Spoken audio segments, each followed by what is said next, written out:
Son zamanlar sosial şəbəkələrdə özəl klinikalarda çalışan həkimlərə qarşı bir növ səlb yürüşünə başlanılıb.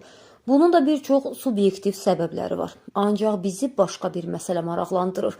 Belə ki, bəzi şəxslər pasiyent qismində özəl klinikalara daxil olur, qanuna müvafiq qaydaları kobud şəkildə pozaraq, şəxsin icazəsi olmadan onun görüntülərini qeydə alır, daha sonra isə klinikada çalışan həmin həkimlə əlaqə saxlayaraq özünü pasiyent kimi yox, jurnalist kimi təqdim edir.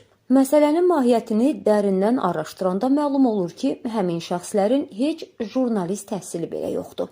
Onlar jurnalist adından sui-istifadə edərək qanuna zidd hərəkətlər edirlər, şəxsin icazəsi olmadan onun görüntülərini qeydə alırlar, sanki orada pasiyent obrazı yaradırlar.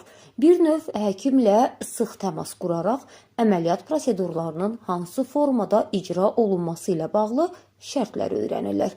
Burada diqqət çəkən məqamlardan biri də odur ki, özünü jurnalist kimi təqdim edən şəxslərdən biri özəl klinikalardan birinə daxil olaraq orada həkimlə söhbət edir, pasiyent obrazı yaradır və daha sonra isə heç bir tibbi müayinədən keçmir, heç bir cərrahi əməliyyat üçün hər hansı bir ödəniş ödəmir, amma buna baxmayaraq həkim və onun köməkçisi ilə əlaqə saxlayaraq bildirir ki, müəyyən vəsait ona ödənilməsə, görüntüləri sosial şəbəkələrdə paylaşacaq və sözün həqiqi mənasında həmin həkimi şantaj edir.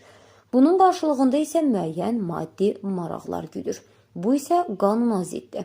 Qeyd edək ki, özəl klinikalardan birindən kanalımıza daxil olan məlumatda bildirilir ki, özünə pasiyent kimi təqdim edən şəxs Sevil adlı xanımdır.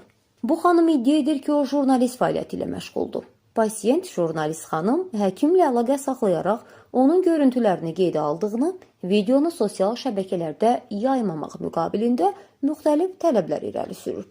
Onun tələbləri yerinə yetirilmədiyi halda isə həmin görüntüləri sosial şəbəkələrdə paylaşıb və həkimlə bağlı müxtəlif ittihamlar səsləndirib. Ümid edirik ki, bu məsələ aidiyyatı qurumlar tərəfindən araşdırılacaq və obyektiv qiymət veriləcək. Çünki qeyd etdiyimiz bu hal ilk deyil və yəqin ki, bu gedişlə son da olmayacaq.